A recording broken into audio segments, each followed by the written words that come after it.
Hello and welcome to the No Holds Bar Witchcraft podcast. And I suppose I should play like the intro mabob thing that we always do. Yeah, that'd be a good idea, wouldn't it?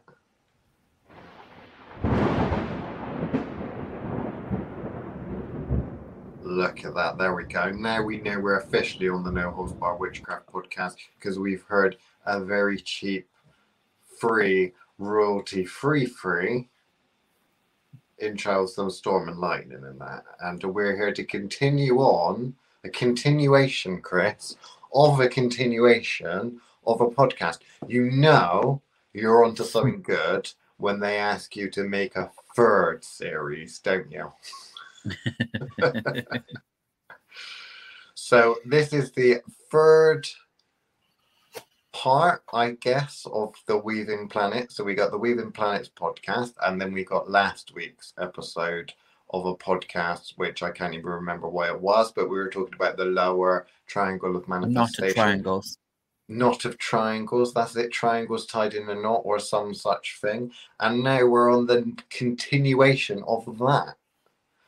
And what are we talking about today? Is it we obviously there was 3 of them because a triangle is a bit too complicated for some. It has 3 points. I guess we only be able to speak about 2 points today because the 3 points was too complicated enough for some.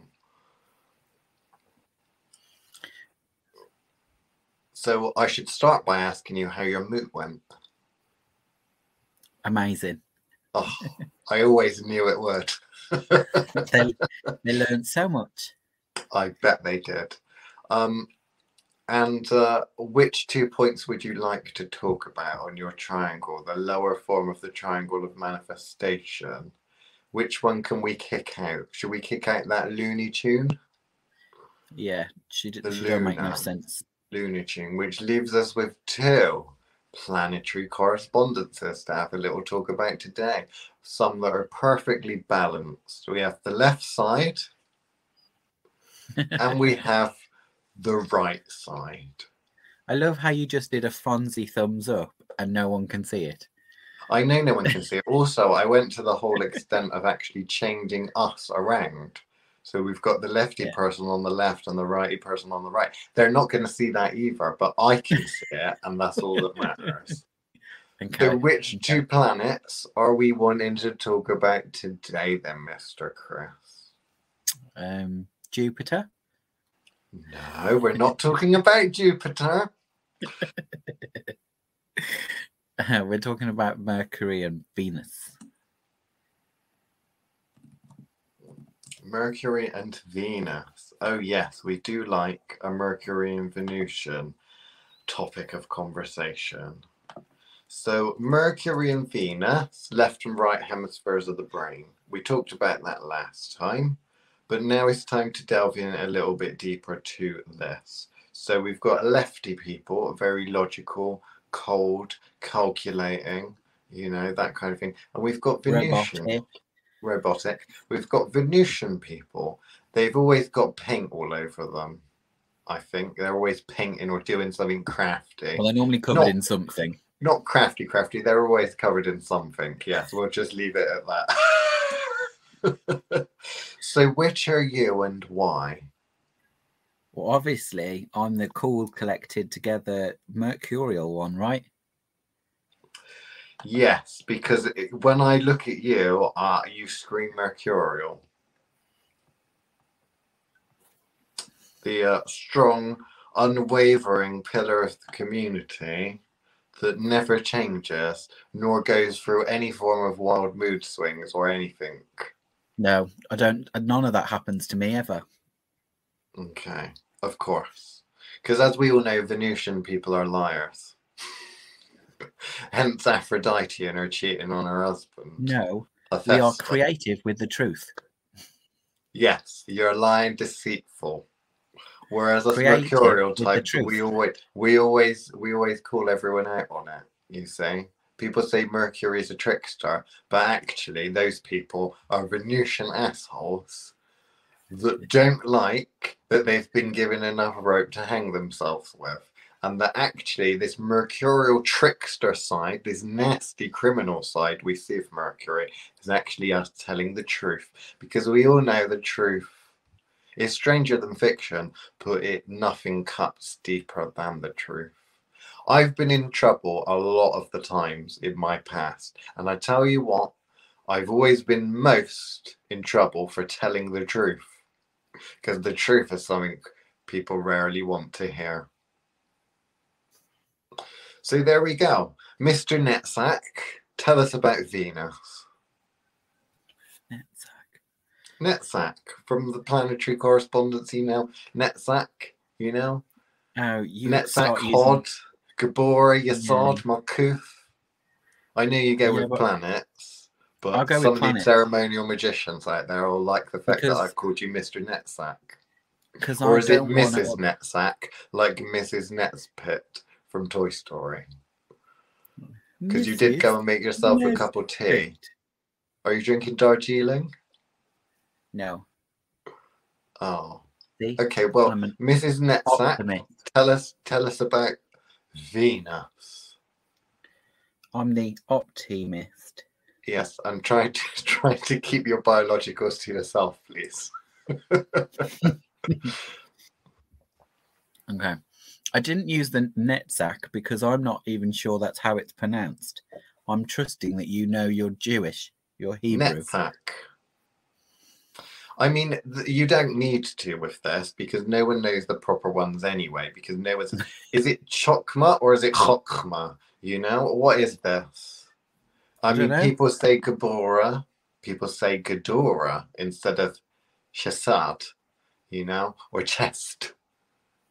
I need to work with some chest. It's like, right, have you tried some bench press? No, I mean Jupiter, innit? But we're Is there a lot of ceremonial magicians down in Bristol? Yeah, West Country ceremonial magicians. That's West Country ceremonial magicians for you, innit? What about the tip tap one? What you mean, Sapara, the sun, the soul? Yeah, yeah, the tip tap one. Tip tap one. Yeah, just don't go near Daft. I ain't go near Daft. I ain't get near Daft. No, I ain't not go near Daft. You told me not go near Daft, so I ain't not even been near Daft or nothing. I ain't even do it. I would never do that. But if I were, what would happen? You got to be daft, go down Daft, haven't you? I imagine some of the Americans are thinking, I haven't understood a word he said, regardless of the fact it's in Hebrew. It's Bristolian Hebrew. Brebrew. It's Brebrew. So, Hod and Netsack, Mercury and Venus. You were halfway through telling us about Venus because she's very dense. Come on, tell us about it. Dense. You didn't mean dance. No, dense. Sorry. Yes. The Venusian, Venus. She got it. Yeah, baby, she's got it.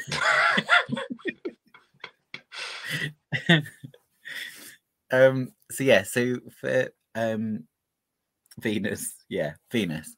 So obviously Venus represents the kind of creative, the kind of natural, the all things to do with reproduction. So the creation and recreation of things.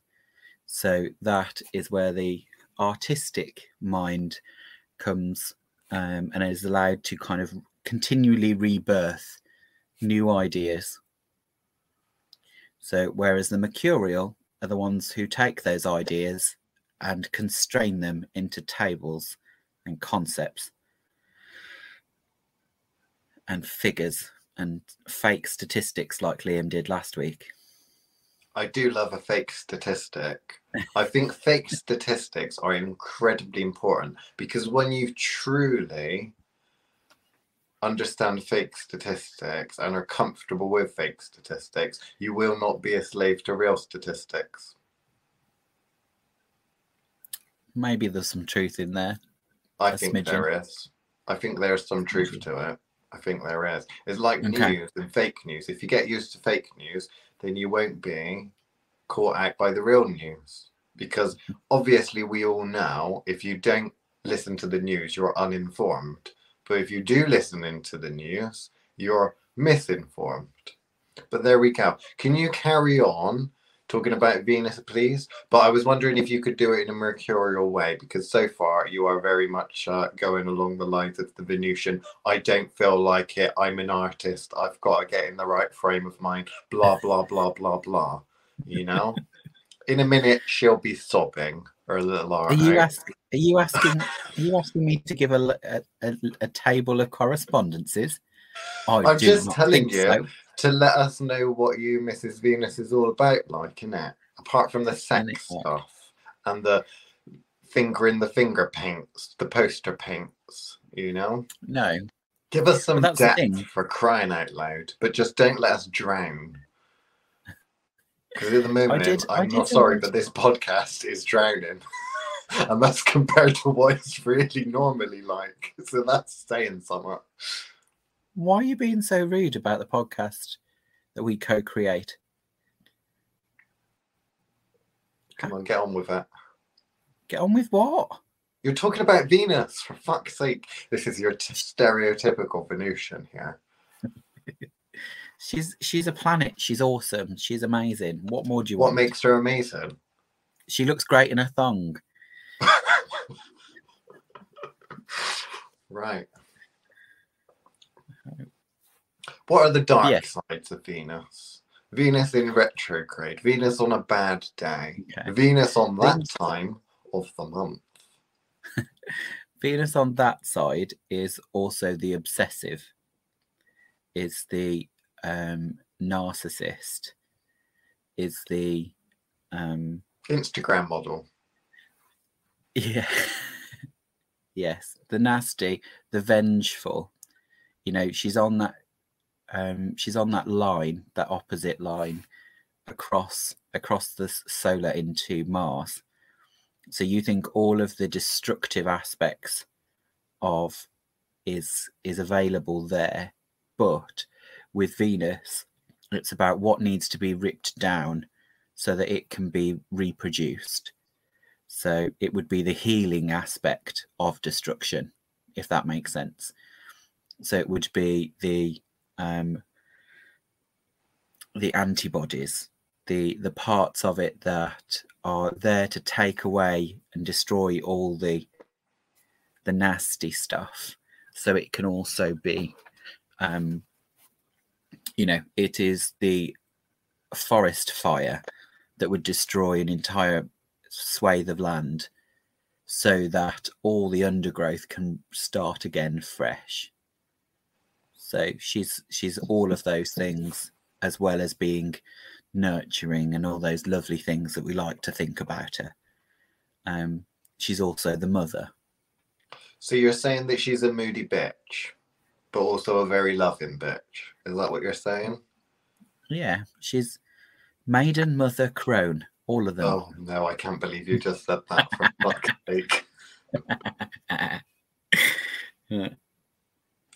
But Mr. Chris, I thought Maiden Mother Crone would be more Luna, because she grows as she's a maiden. She comes into blossom as she's a whatever comes after maiden, and then she withers away like an old biddy. No, what matters in that aspect is the cycle of life. That's the part that's important for Venus. So not necessarily focusing on the individual stages, but the overall growth. So she's concerned with the organism as a whole rather than its individual parts. Like I've said before, she's the symphony, not how the individual notes sound individually, but how they all come together in the perfect crescendo. So she is a great sea, a crashing about, very moody like, but also beautiful and powerful. What she isn't is H2O. Yeah. Yeah. That would be the Mercurial lot. That would be Mercurial. So take us through the Mercurial lot then. So the Mercurial lot is essentially the order of that. So if you were to make Venus the goddess of chaos, then essentially the Mercurial would be the god of order. So, but not in a necessarily formulaic way. It's about bean counting. It's about everything having its purpose and place. And actually how the machine works as a whole is part of that. But it won't be nuanced. I find, I was going to say the idea would be born in Venus, but its execution would be born in Mercury. Is that a fair way to put it? Well, they are of a balanced nature, and one requires the other, because like with anything with the planetary energies or the tree of life or anything like that, they all exist and all need to exist. They exist in all things. So you take one person or you take an object or something, you'll find all of these energies come together in some way, shape or form to create this object.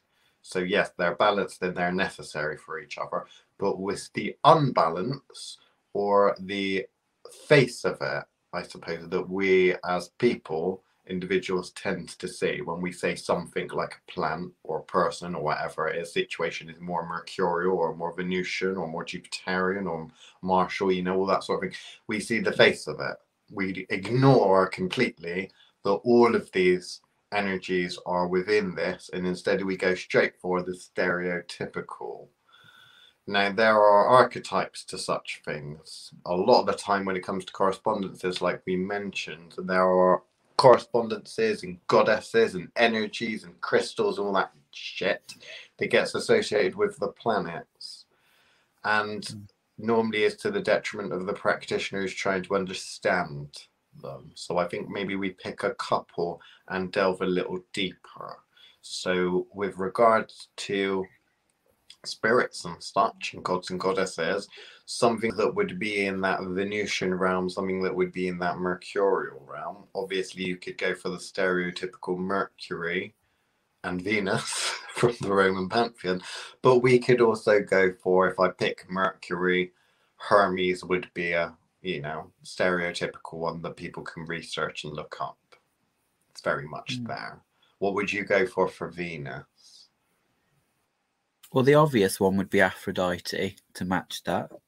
Okay. But obviously there are, you then don't tend to focus on Eros. So, yes, Eros is less of a purist, but there is that they both fulfill parts of that Venusian current from a emotional point of view. Probably a better representation in some ways would be the nymphs. So if you were to have the all the variety of nymphs that you could think of, from the siren all the way through to the kind of dryads, and consider all of those, they are probably truer representations of what, from a natural point of view, from a nature point of view.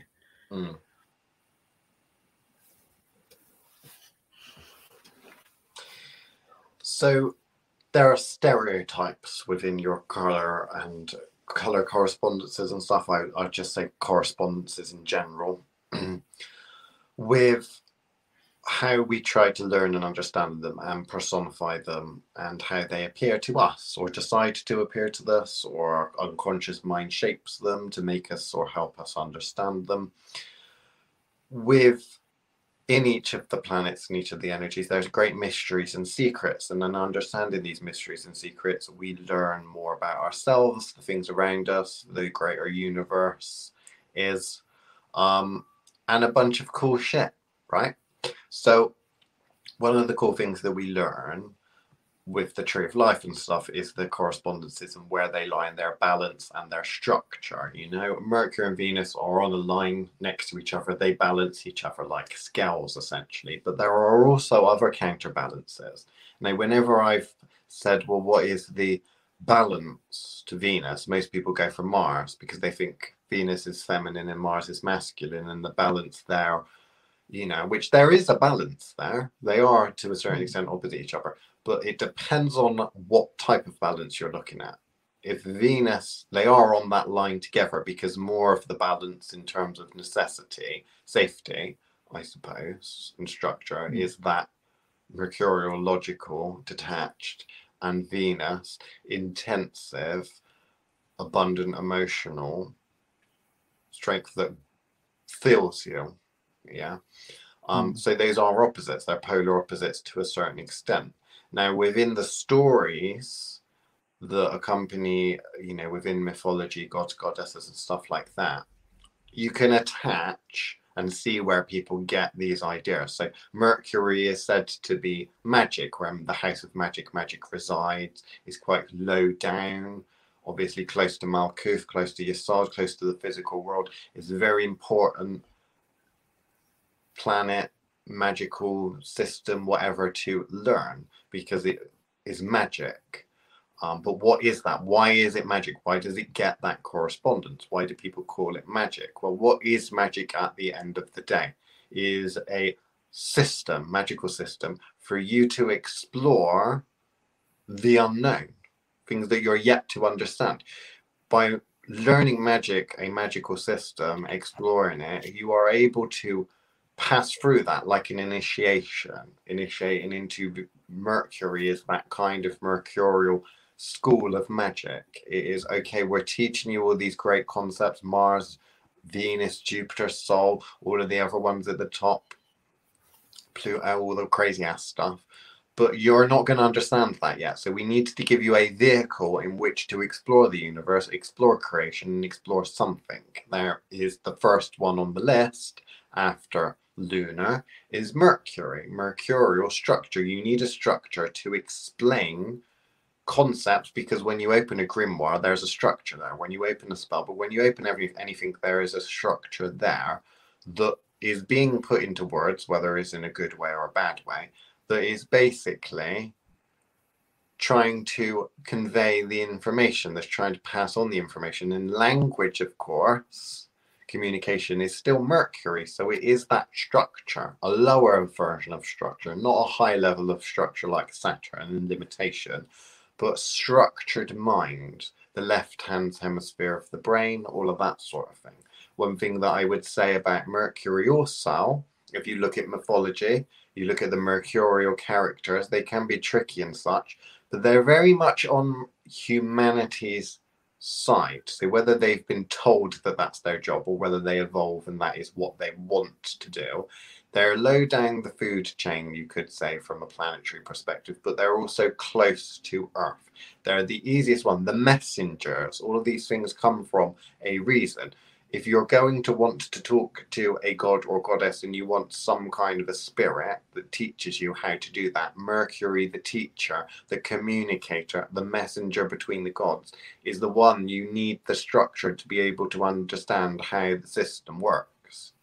So with that, you have that. You also have the idea of Hermes, I believe, was basically told to look out for humanity. So you have the idea of mercurial spirits, quite fairly safe spirits, but also will help protect you from other aspects, higher aspects, gods, goddesses, whatever, spirits, energies, that kind of thing. Mercury is a teaching planet. It is magic because it is the learning, the first structure, your ABCs, all of this stuff. When you look back through school, there's an underlying structure that you then turn, and it gives you a vehicle. You learn your letter sounds, you eventually learn to speak and write and all that kind of thing. That's very mercurial. You need to learn that to get to the next step, you know, and that is a stepping stone that is an important stepping stone, and one that balances the Venusian stepping stone. So let's talk a little bit about Venusian stereotypes, deities and stuff associated with it, because there's a lot of emotion, I think, in there. And when you're talking about emotion, a lot of the time people's emotions happen to people. You know, you learn to try to control your emotions, but they happen to you as a reaction.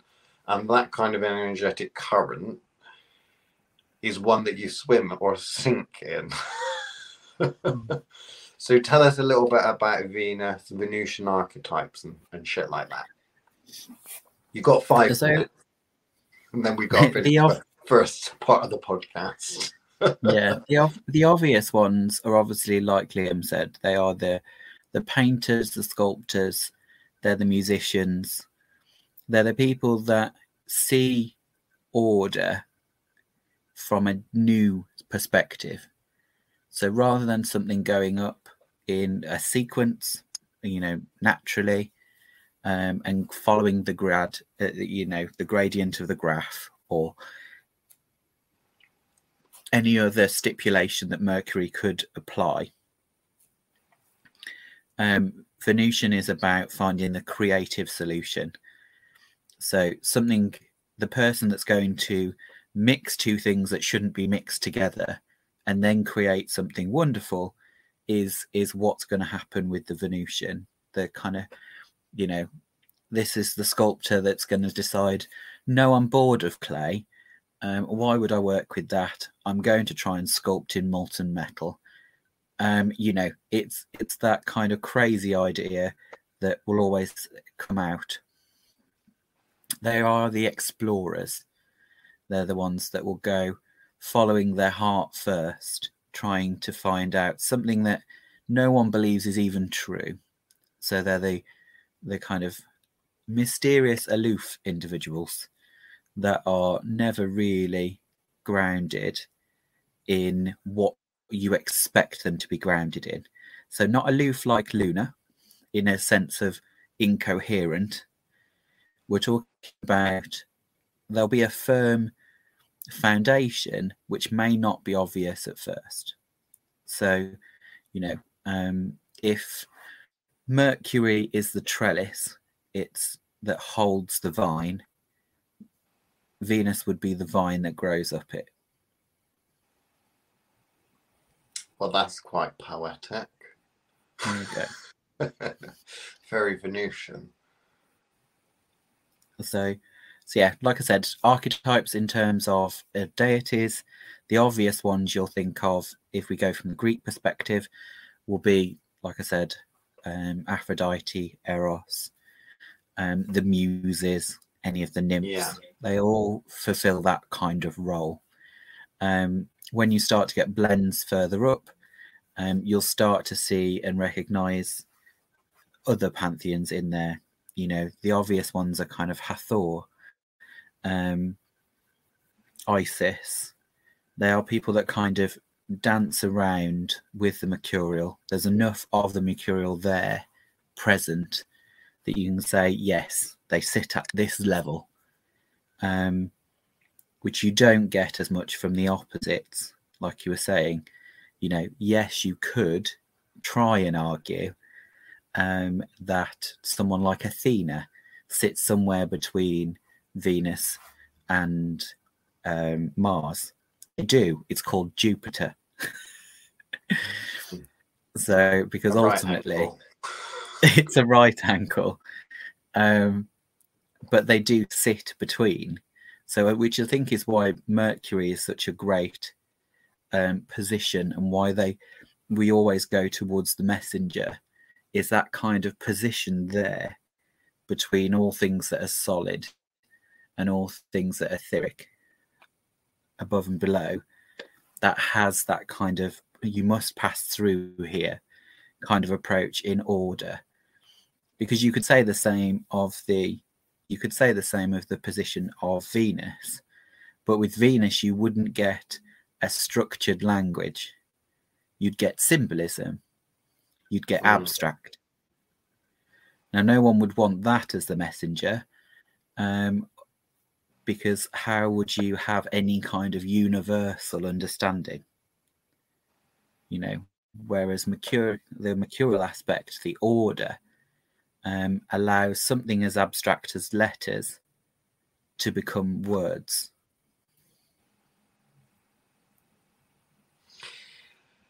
Yes. So that is it for the regular edition of the podcast.